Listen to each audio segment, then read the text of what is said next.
Shalom, salam damai sejahtera buat kita semua. Di mana pada pagi hari ini kita bisa menyaksikan kebenaran firman Tuhan untuk renungan di pada pagi hari ini, dan kita masih bertemukan di pada pagi hari ini. Itu semua karena kasih Tuhan.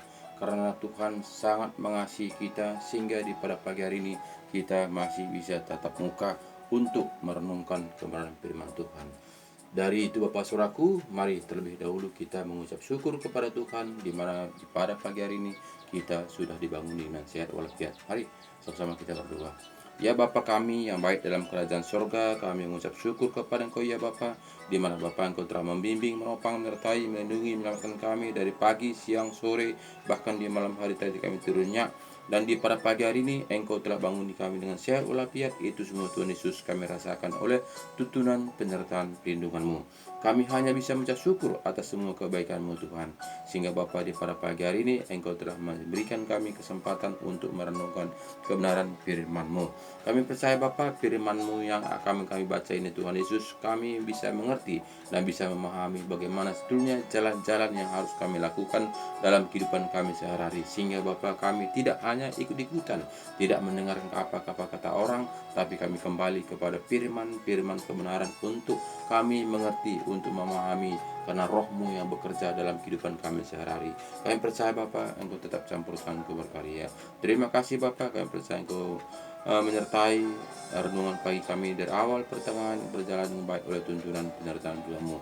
Juga Bapa, hamba-Mu ini Tuhan Yesus, hamba-Mu tidak ada apa-apanya Tuhan, harga debu pun tidak, tapi saya percaya Bapa, Engkau tetap campur tangan, Engkau berkarya, Engkau berkata-kata dalam hati saya, sehingga betul-betul firman saya baca Bapa, betul-betul kami bisa memakainya, bisa melakukannya, bisa mengerti apa sebetulnya firman yang kami baca di pada pagi hari ini.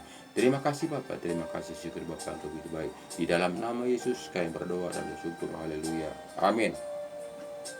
Salam Bapak Ibu Saudaraku yang saya kasih di dalam Tuhan Yesus, di mana pada pagi hari ini kita juga akan membaca firman Tuhan untuk memberikan kepada kita kekuatan bagaimana sebetulnya jalan-jalan mengenal Tuhan. Karena Bapak Saudaraku, kita melihat awal-awal akhir-akhir tahun ini, akhir-akhir zaman ini, saat ini Bapak Saudaraku, kita makin erosi tanpa kita menyadarinya. Kita menganggap kita masih di dalam kapal, ternyata kita sudah di luar kapal. Karena apa Saudaraku? Karena hanya kita kebanyakan hanya mengikuti ajaran-ajaran manusia, tidak kembali kepada firman kebenaran, tidak kembali kepada laptop, tidak kembali kepada Alkitab yang kita percayai. Mungkin kita baca Alkitab, mungkin kita dengar firman Tuhan, tapi diambil yang mengena di dalam daging, bukannya menuruti kehendak Tuhan bagaimana seharusnya kita jalankan. Jadi Bapak Ibu Saudaraku yang saya kasih di dalam Tuhan Yesus, kita melakukan firman Tuhan jangan dikurangi, jangan ditambahi, tapi lakukanlah taat dan setia apapun yang diperintahkan Tuhan kepada kita. Tuhan akan menuntut kita, Tuhan akan memberikan kepada kita kekuatan sehingga kita mampu untuk melakukan seturut dengan kehendak Tuhan. Bapak Ibu saudara saya yang saya kasih di dalam Tuhan Yesus, memang dengan kekuatan kita tidak mampu, satupun kita tidak mampu untuk melakukan firman kebenaran ini. Makanya kita lihat bangsa Israel nggak mau melakukan seturut dengan ajaran Tuhan Yesus. Karena apa? Karena dia pakai logika, pakai pikiran, pakai nalarnya. Nggak mungkin. Makanya saat ini Bapak Saudaraku, bersyukurlah di mana bangsa Israel menolaknya, sehingga kita mendapatkan kasih karunia, sehingga firman itu sampai kepada kita. Jika firman Tuhan ini, bangsa Israel taat kepada Tuhan, tentu kita tidaklah menjadi anak angkat. Kitalah ada anak adopsi. Kita ini bukan bangsa Israel, tapi kita ini bangsa Israel karena adopsi. Jadi kita harus sadar kita bahwa kita ini bukanlah anak pilihan, tapi kita ini adalah anak karena kasih karunia. Jadi Bapak Saudaraku, kita harus tahu bagaimana posisi kita supaya kita betul-betul mendapatkan kehidupan yang kekal itu. Jangan kita hanya mendengarkan apa kata-kata orang, tapi kembalilah kepada laptop, kembalilah kepada Alkitab. Tuhan berkata di dalam Alkitab. Jadi mari Bapak Saudaraku, kita akan buka Alkitab kita, Roma 5 mulai ayat 1. Jadi katanya begini, temanya hasil pembenaran. Sebab itu kita yang dibenarkan karena iman, kita hidup dalam damai sejahtera dengan Allah oleh karena Tuhan kita Yesus Kristus. Jadi Bapak Saudaraku, kita melihat di mana di sini katakannya kepada kita tadi, kita oleh karena kasih Kristus. Sebab itu kita yang dibenarkan karena iman, kita hidup dalam damai sejahtera dengan Allah oleh karena Tuhan kita Yesus Kristus. Jadi kita ini Bapak Saudaraku hidup oleh karena iman. Jadi iman itu tidak cukup hanya beriman, tapi iman itu harus kita kembangkan, harus kita lakukan, harus kita taati, sehingga betul-betul iman itu berbuah. Jadi kalau beriman saja itu tidak berbuah, karena kalau bibit saja jika kita tidak tanamkan itu tidak akan tumbuh. Jadi bibit itu harus tanamkan, iman itu harus tanamkan. Sama seperti kita Bapak Saudaraku, jika kita menanam jambu. Nah, jambu ada bibitnya ya. Durian yang ada bibitnya, ada bijinya. Nah, jika kita biji durian itu kita simpan saja, itu tidak akan tumbuh. Tidak tumbuh walaupun sudah ada bibitnya. Tapi kita tanamkan bibit durian itu sehingga dia akan tumbuh, akan membesar, akan berbuah. Nah, jadi gitu juga Bapak Saudaraku, iman ini juga jika kita tidak lakukan dan setia, dia tidak akan tumbuh. Tapi jika kita lakukan taat dan setia, iman itu akan tumbuh, akan berbuah, banyak buah, menyenangkan orang banyak, untuk kemuliaan nama Tuhan. Jadi Bapak Saudaraku, harus kita mengerti bagaimana jalan-jalannya Tuhan, apa sebetulnya maunya Tuhan. Jadi ayat 2 mengatakan kepada kita, oleh Dia kita juga beroleh jalan masuk oleh iman kepada kasih karunia ini. Di dalam kasih karunia ini kita berdiri dan kita memegah dalam pengharapan akan menerima kemuliaan Allah. Jadi dari iman ini, saudaraku, dari iman ini kita mendapat kemegahan jika kita melakukannya taat dan setia. Karena awalnya adalah iman. Iman itu adalah biji. Biji itu umbi. Nah, jadi biji manusia tanpa iman nggak bisa bertumbuh. Tumbuh-tumbuhan juga tanpa biji nggak bisa tumbuh. Nah, jadi biji ini, iman ini harus ditanam. Artinya iman ini harus dipupuk, harus dibenahi, harus dikembangkan, harus dikasih makan, sehingga iman ini akan berkembang, iman ini akan tumbuh, iman ini akan berbuah, iman ini kan berbuah banyak, menyenangkan hati Tuhan. Jadi iman ini harus berfungsi, bekerja. Iman tanpa perbuatan adalah kosong. Jadi iman harus bekerja, iman harus berbuat. Nah, jadi tidak bisa katakan iman saya, yang penting iman ini, bukan hasil kekuatan, kehebatan, usaha, bukan, tapi iman ini. Banyak manusia saat ini mengatakan seperti itu. Jadi dia santai saja, tidak menggali akan kebenaran firman Tuhan, tidak membaca akan surat Tuhan. Bagaimana kita bisa memahami jika kita tidak ada petunjuk? Petunjuk adalah firman Tuhan. Jadi jika ada iman, ada petunjuk, pasti sudah jelas bagaimana cara untuk menanam buah durian. Jika ada petunjuk bisa kita menanamnya dengan baik. Jika tidak ada petunjuk, bagaimana? Kalau kita taruh aja di atas lemari, di dalam lemari, nggak mungkin tumbuh karena nggak ada petunjuk. Nah, jadi kalau jika ada petunjuk, katanya cara menanam durian ini, masukkan dalam tanah begini karena ada petunjuk. Nah, jadi Bapak Saudaraku, harus kita ini, iman ini harus ada petunjuk, ada tindakan. Jadi ayat 4 mengatakan kepada kita,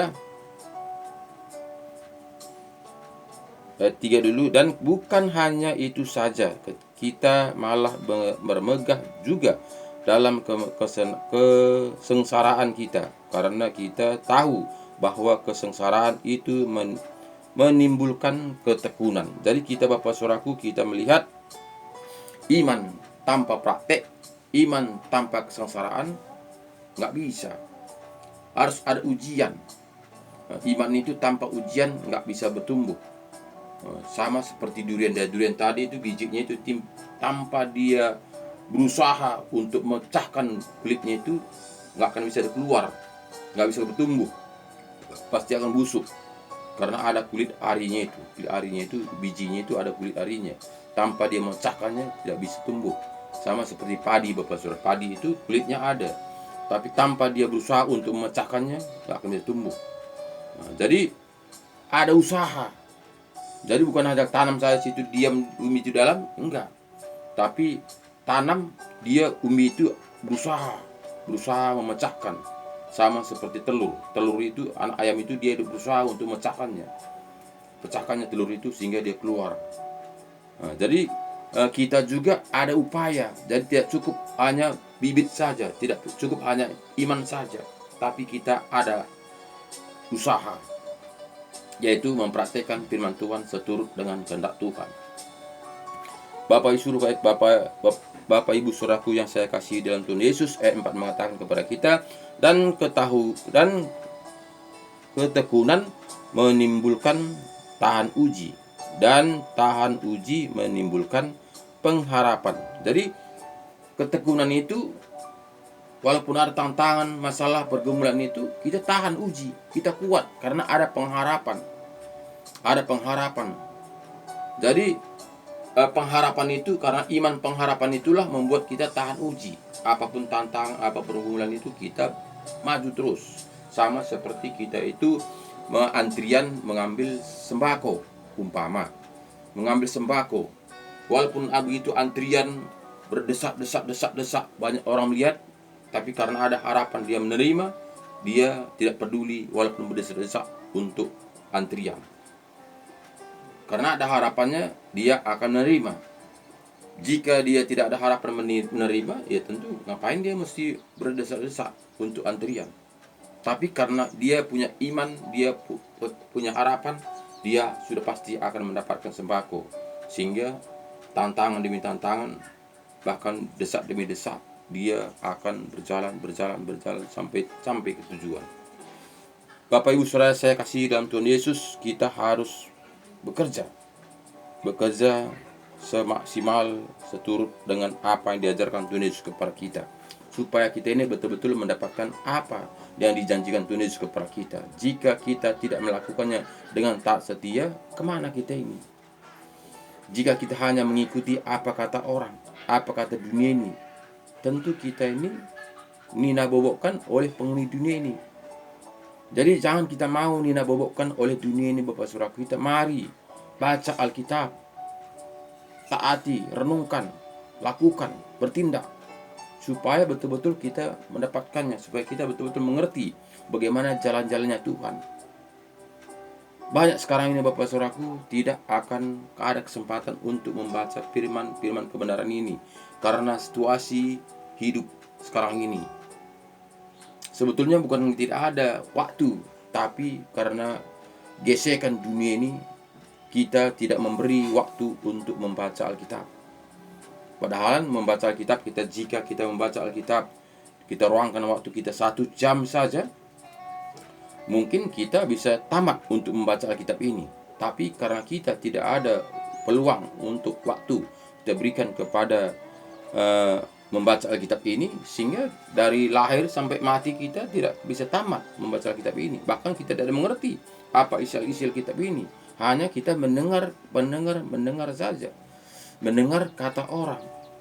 Bapak Ibu saya kasih di dalam Tuhan Yesus, makanan yang di luar itu, Bapak Saudaraku, sudah ada resepnya, sudah ada penyedapnya. Walaupun penyedap itu, Bapak Saudaraku, kadang-kadang merusak tubuh kita, merusak lambung kita, kita tidak tahu. Yang penting enak, yang penting kenyang. Jadi begitulah jika kita hanya mendengarkan kata orang, saudaraku. Hanya dengar kata sajian-sajian orang. Kita mendengar firman Tuhan berkhotbah di depan sana, saudaraku, menyenangkan hati, mengenakan telinga, mengenakan daging. Jika kamu rajin ke gereja, kamu akan diberkati.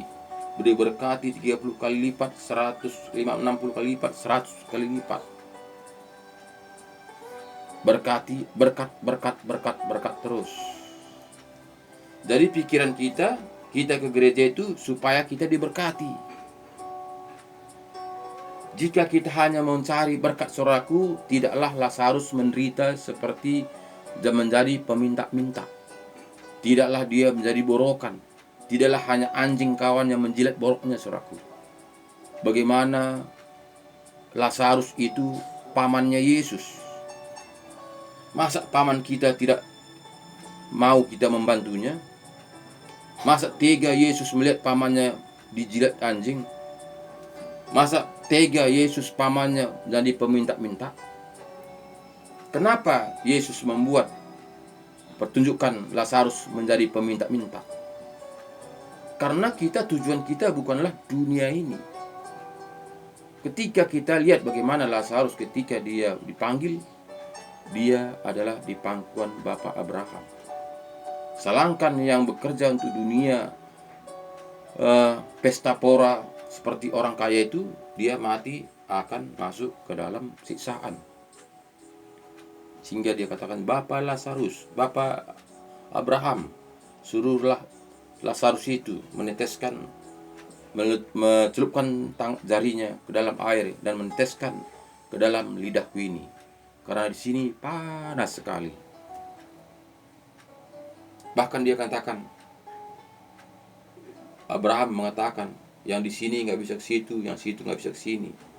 Jika begitu Bapak Abraham, tolonglah suruhlah Lazarus itu ke dunia, karena ada 5 lagi saudaraku di dunia.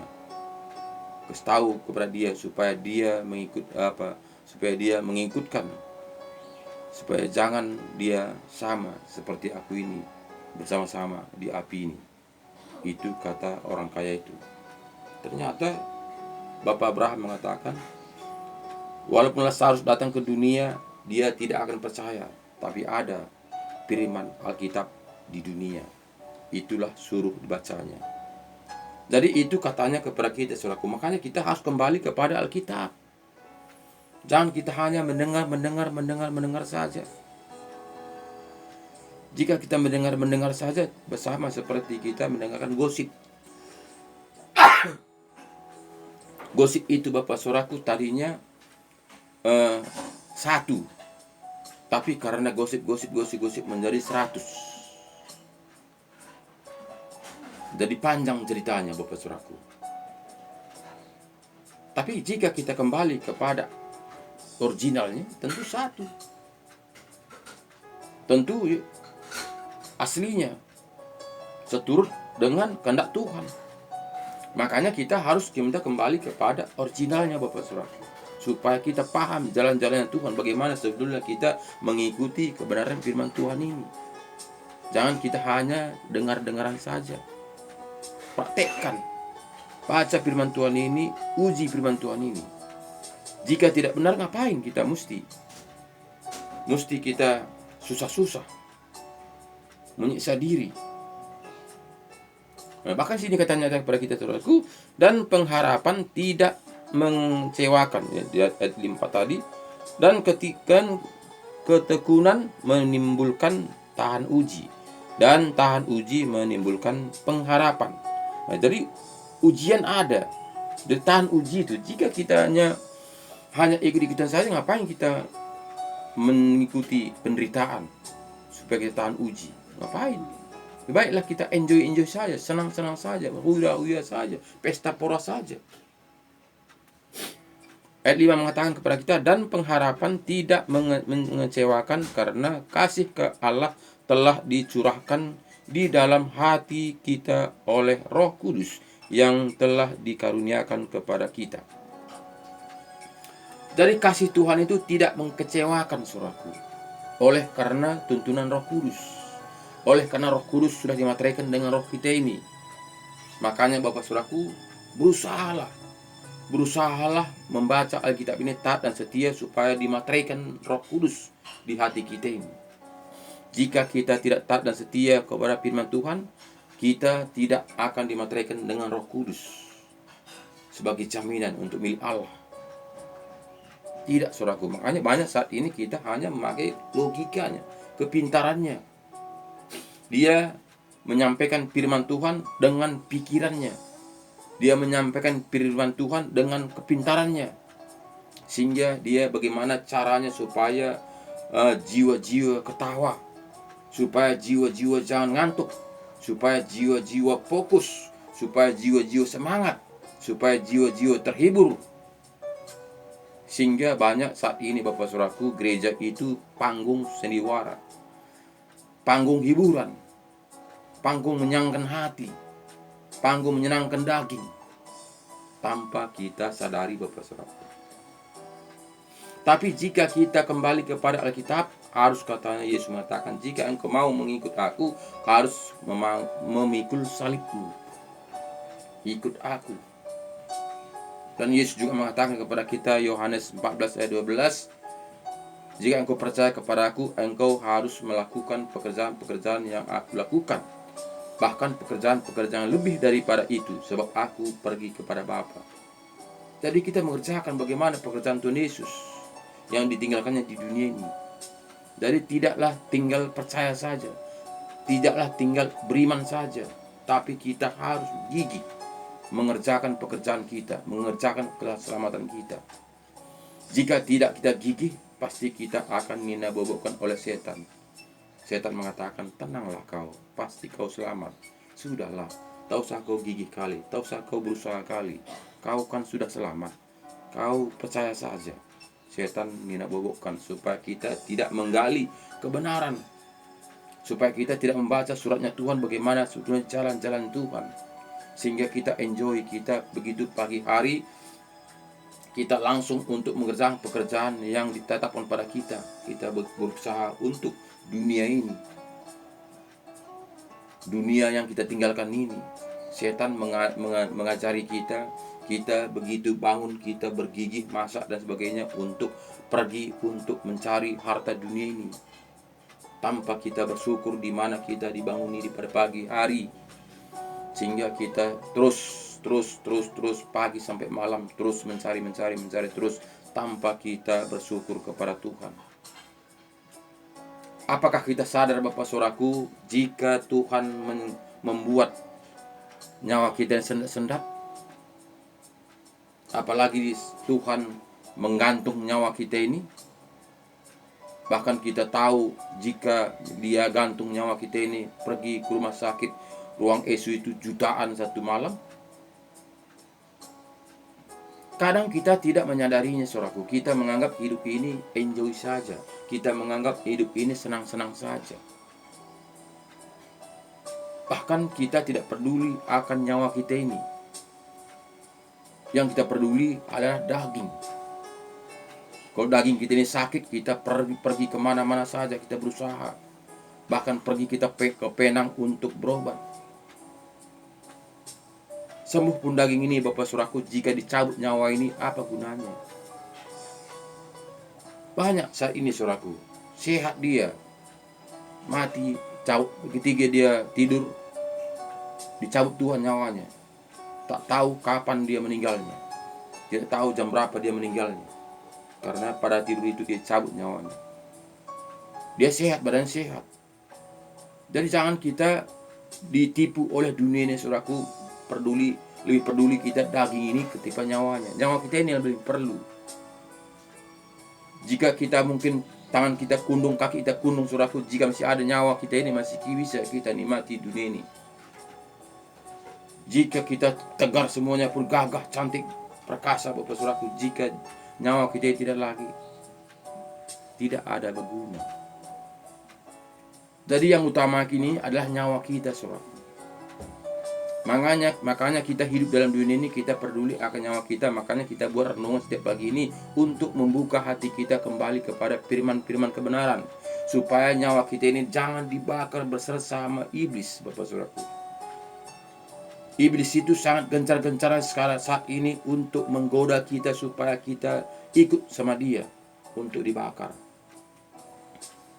Itu harus kita sadar, saudaraku, supaya jangan nanti kita bersama-sama dia dibakar. Dia akan merenggut manusia untuk masuk ke api neraka, karena dia sudah jatuhkan ke dunia ini. Karena iblis ini sangat pintar, sangat licik. Sedangkan Tuhan aja mau dilombai. Bayangkan, apalah kita ini.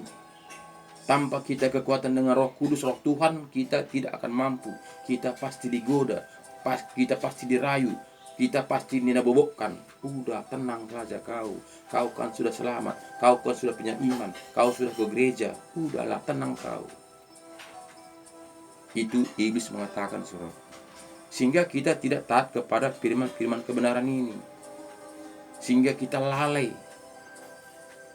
Jadi Bapak Ibu saudaraku yang saya kasih di dalam Tuhan Yesus, sadarlah kita saudaraku, kemanakah arti tujuan kita ini? Apakah memang kita masih mengikuti ajaran-ajaran manusia? Apakah kita mau mengikuti ajaran-ajaran firman kebenaran, ajaran-ajaran Tuhan Yesus? Jika kita kembali kepada ajaran-ajaran Tuhan Yesus sudah jamin, karena dia mengatakan, akulah jalan, satupun tidak satu sampai kepada Bapa kalau tidak melalui aku. Yesus mengatakan di Yohanes 14 ayat 6. Jadi jika demikian saudaraku, ngapain kita mesti main-main? Ngapain kita membuang-buang waktu? Kita di sini di dunia ini saudaraku hanya seperti anak sekolah, ujian, testing, tes, masa percobaan. Apakah kita sudah layak masuk surga atau tidak? Apakah kita lulus dengan ujian ini atau tidak? Hanya kita hidup dalam dunia saudaraku hanya untuk pentesan kita, hanya untuk ujian saja. Makanya menderita saudaraku. Bagaimana anak-anak sekolah yang ujian, bahkan dia sampai jam 2 dia belajar terus untuk melajari pelajaran saudaraku, supaya nanti dapat ujiannya lulus.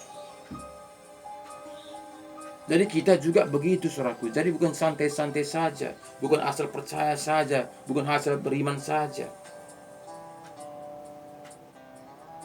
Banyak saat ini Bapak saudaraku dibola-bolakan. Yang penting ke gereja, kelakuannya masih sama, belum berubah, masih melakukan hal-hal yang berdosa, yang tidak berkenan kepada Tuhan. Menganggap gereja itu adalah pengampunan dosa. Ketika dia pergi ke gereja, dosanya sudah diampuni. Bukan seperti itu saudaraku. Tuhan itu mau pertobatan, bukan mau pengampunan. Bukan seperti maling, ampun aku, saya bertobat, tidak lagi mengulangi. Dipukuli, ampun. Dipukuli, saya bertobat, saya tidak mengulangi lagi. Tapi ketika lepaskan saudaraku, dia akan berbuat lagi. Karena dia mengatakan tidak apa-apa, orang dipukuli aja kok cuman. Tidak apa-apa, dipenjarakan 3 hari cuma. Tidak ada pertobatan. Mau Tuhan itu mau bertobat, hitam menjadi putih. Bukan hanya minta ampun saja, setiap minggu ampun Tuhan, saya berbuat dosa. Tapi kembali lagi ke lumpur. Setiap tengah minggu ampun Tuhan, saya orang berdosa. Senin mulai lagi masuk lumpur. Tidaklah seperti pohon terang saudaraku, gelap terang. Kenapa kita buat pohon terang? Karena itu. Karena begitulah dalam hati kita ini sering. Sadarlah kita saudaraku, teranglah, menjadi teranglah, bercahayalah kepada sesama manusia. Bukan terang gelap. Ayat 6 katakannya kepada kita, karena waktu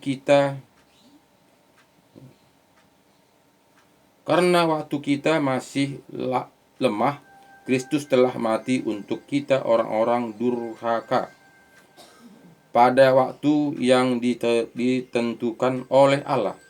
Sebab tidak mudah seorang mau mati untuk orang yang benar, tetapi mungkin untuk orang yang baik ada orang yang berani mati. Akan tetapi Allah menunjukkan kasih-Nya kepada kita oleh karena Kristus telah mati untuk kita. Ketika kita masih berdosa. Jadi bagaimana Bapak Saudaraku? Yesus mau mati untuk dosa kita. Yesus mau mati untuk dosa kita, memperjuangkan kita supaya kita tidak dibakar bersama-sama si iblis. Dibakar selama-lamanya. Yesus mau berkorban. Segala cara dia buat. Bahkan dia dianiaya, disiksa, disalibkan, darahnya tercurah, bahkan sampai tetes terakhir untuk memperjuangkan kita. Jadi kenapa kita lengah, Bapak Saudaraku? Kenapa kita merasa sepele pengorbanan Tuhan Yesus itu? Kenapa tidak kita bersyukur di mana Tuhan Yesus menyelamatkan kita? Kenapa tidak mau taat apa yang diajarkannya kepada kita? Yesus sudah begitu menderita, membuat suratnya kepada kita, membuat firman-Nya kepada kita supaya kita ikuti, taat dan setia, supaya kita jangan binasa. Tapi namun tetap juga kita seperti zaman-zaman Nuh, tidak taat dan setia, tidak sama seperti Nuh. Bagaimana Nuh? Nuh bikin kapal begini besarnya, dengan ukuran begini. Nuh gak pernah membantah. Apanya Tuhan ini?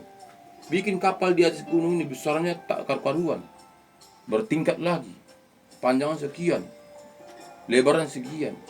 Kayaknya kurang kerjaan Tuhan ini. Nuh tidak komplain. Apa saja kata Nuh, dia taat dan setia. Sehingga kita melihat orang-orang yang tidak taat tadi semuanya mati binasa karena bah itu. Hanya Nuh serta keluarga yang selamat, yang taat dan setia. Jadi Bapak Saudaraku, kita juga harus begitu Saudaraku. Jangan kita ikut-ikutan oleh dunia ini. Jika kita ikut-ikutan oleh dunia ini, kemana kita ini? Apakah nanti kita binasa? Seperti zaman-zaman Nuh itu. Karena Tuhan tidak lagi membuat air bah ke dunia ini. Karena Tuhan sudah memberikan tanda kepada kita. Tuhan sudah menyesal membinasakan manusia. Karena begitulah karakternya. Sehingga Tuhan membuat tanda, akan buat pelangi di langit. Jika aku melihat pelangi, masih aku ingat perjanjian dengan manusia. Jika aku masih ingat perjanjian dengan manusia, aku tidak akan bikin bah lagi kita. Jadi sekarang tidaklah air bah, tapi tunggu penghakiman. Ketika Yesus datang ke dunia ini, kita yang taat dan setia, kita akan diberi tubuh yang baru. Kita akan diubahkan. Tapi orang-orang yang tidak taat setia, dia menunggu 1000 tahun lagi, baru dibangkit, akan dibakar selama-lamanya beserta penghuni-penghuni iblis-iblis yang dunia ini.